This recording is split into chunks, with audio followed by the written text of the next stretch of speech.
आप सबको डॉक्टर रजनी रमन झा सह आचार्य संस्कृत विभाग महारानी सुदर्शन राजकीय कन्या महाविद्यालय बीकानेर का नमस्कार स्वीकार। कल हमने कुमार संभवम के 6 पद्यों का पारायण किया था। अब हम उससे आगे चलते हैं। 7वां पद्य है, न्यस्ताक्षरा धातुरसेन यत्र भूर्जत्वचः कुंजर बिंदु शोणाः व्रजन्ति विद्याधर सुंदरीणाम अनंगलेख क्रियोपयोगम।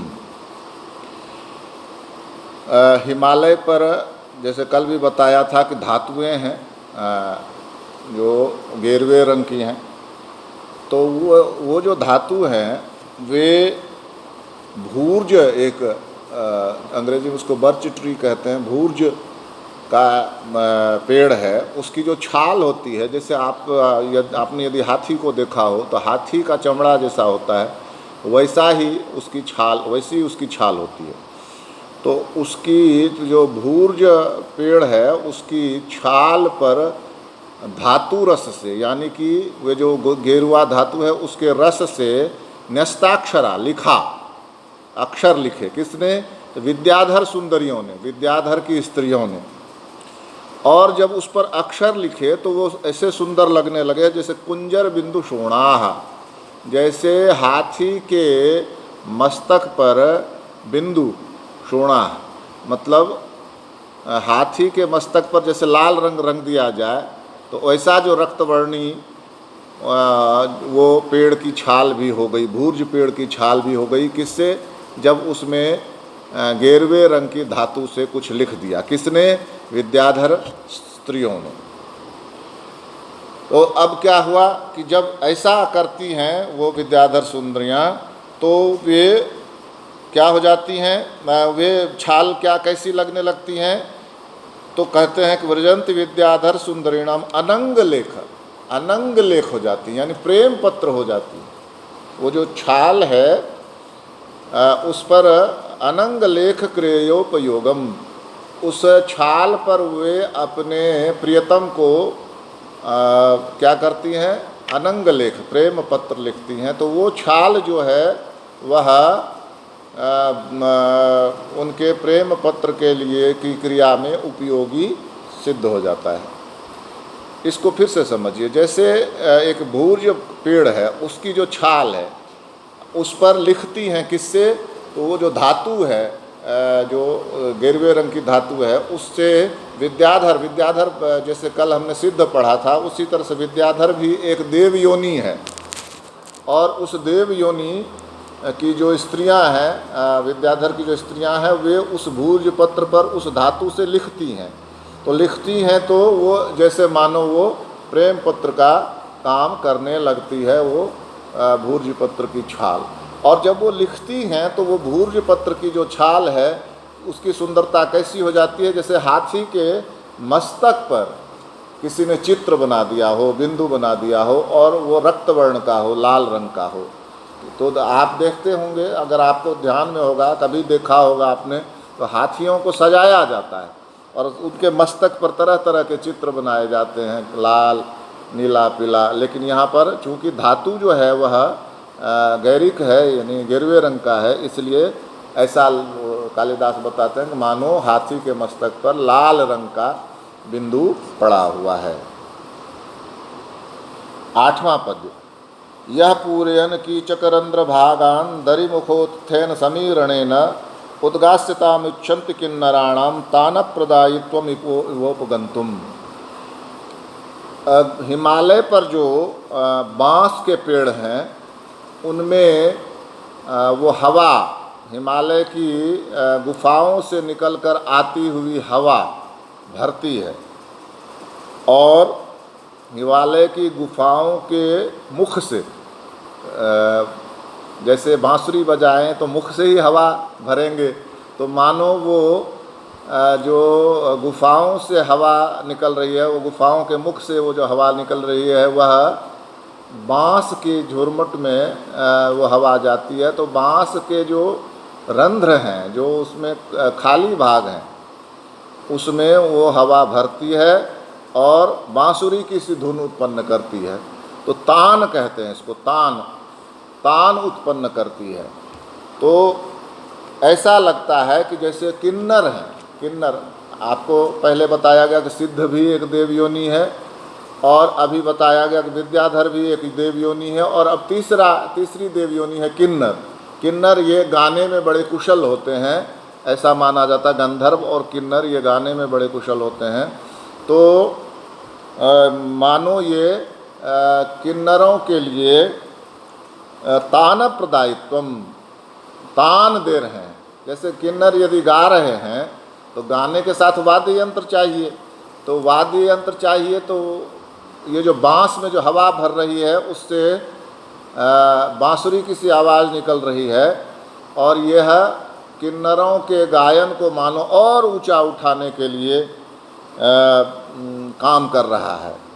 तो यहाँ यही कह रहे हैं कि उसमें गुफा के मुख से निकलने वाली जो हवा है वो बांस के रंध्र को पूरा करती है, भरती है, और उससे जो तान उत्पन्न होता है वह किन्नरों के गाने से, जो किन्नरों की जो गायन है उसको मानो और ऊपर और अच्छा बनाती है।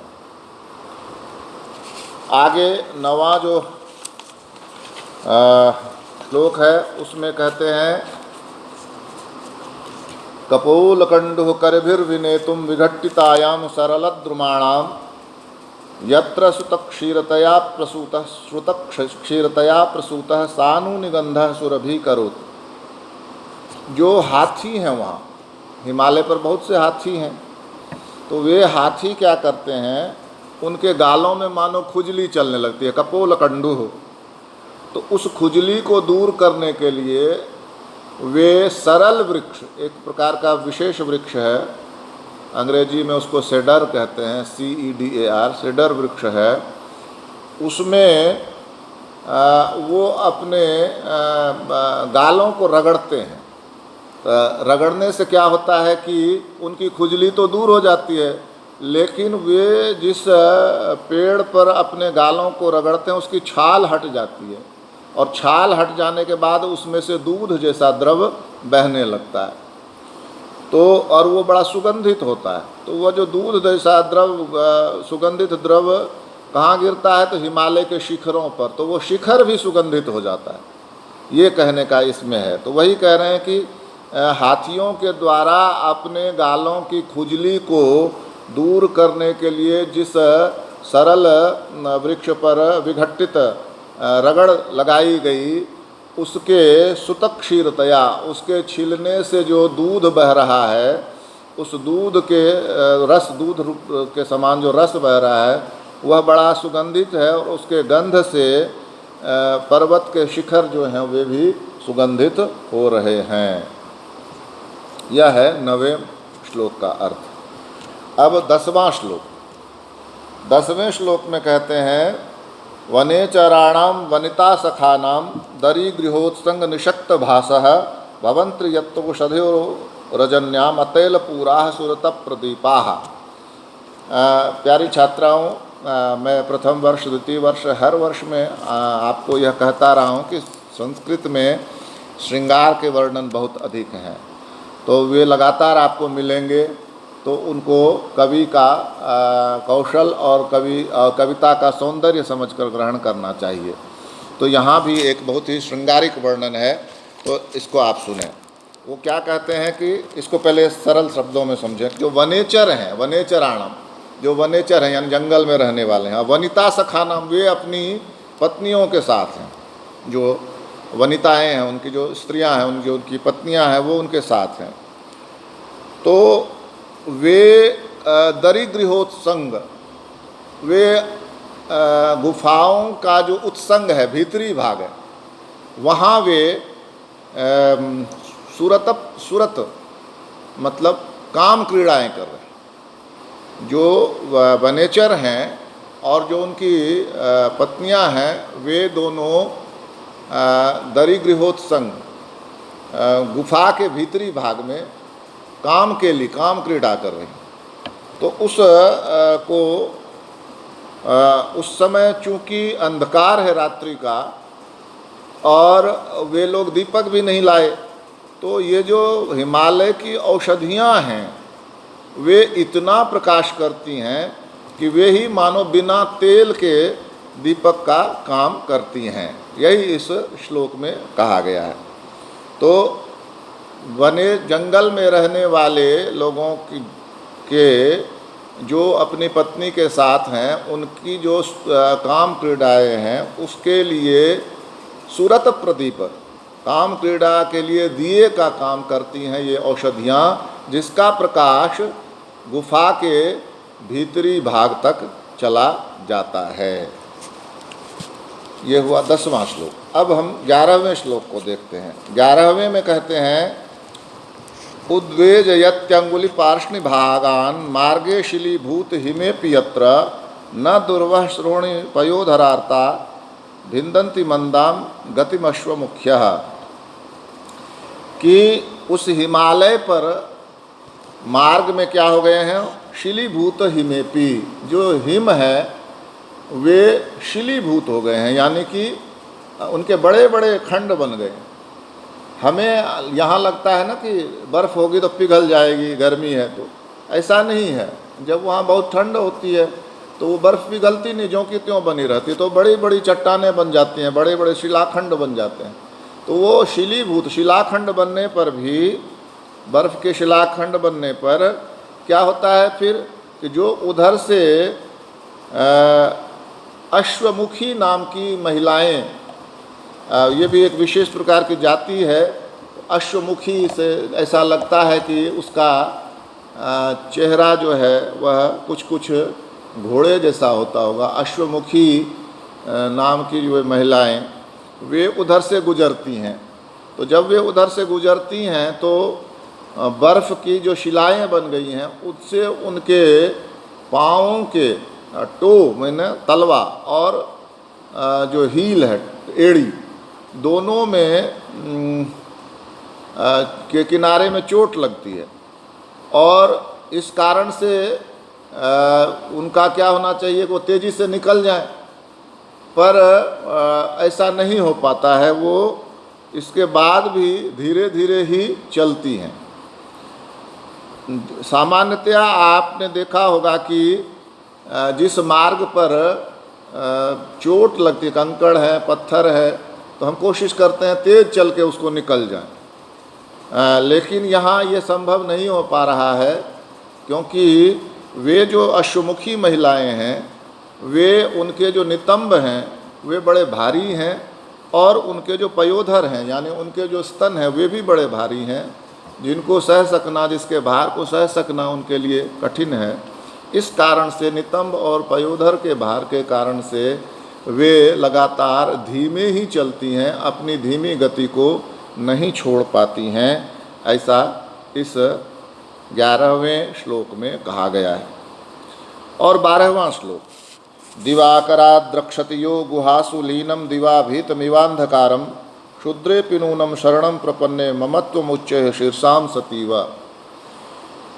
कि जो एकदम सामान्य सी बात है कि जब दिन होगा तो अंधकार नहीं होगा, तो वो अंधकार कहाँ हो जाता है, तो गुफा में अंधकार रहता है। तो देखिए कालिदास ने कितनी सुंदर बात कही है कि दिन में जो डर जाता है अंधकार, और डर कर कहाँ चला जाता है, गुहासुलीनम, गुफाओं में चला जाता है।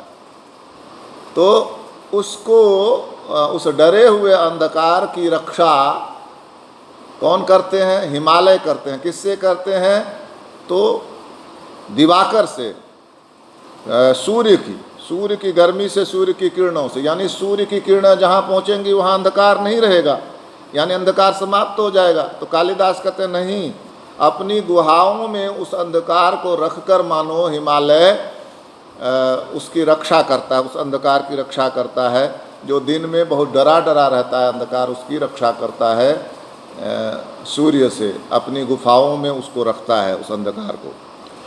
और आगे कहते हैं कि जो उच्च शीर्षा, जो उन्नत है, जिनके विचार बड़े उच्च हैं, वे शरण में आए हुए क्षुद्र नीच व्यक्ति की भी उसी तरह से उसके ऊपर ममता रखते हैं जिस तरह से शरण में आए हुए सज्जन व्यक्ति के प्रति ममता रखते हैं। यानी जो उच्च विचारों वाला है, श्रेष्ठ विचारों वाला व्यक्ति है, उसके पास शरण में चाहे सज्जन व्यक्ति आए चाहे क्षुद्र व्यक्ति आए, दोनों के प्रति वह बराबर ममता रखता है। तो शरण में आए हुए क्षुद्र व्यक्ति के प्रति भी वही ममता रखता है जो शरण में आए हुए सज्जन व्यक्ति के प्रति रखता है। तो इस प्रकार से हमने आज 6 और पद्यों का पारायण किया, 12 पद्यों का पारायण किया। शेष पद्यों का हम आगे पारायण करेंगे। धन्यवाद।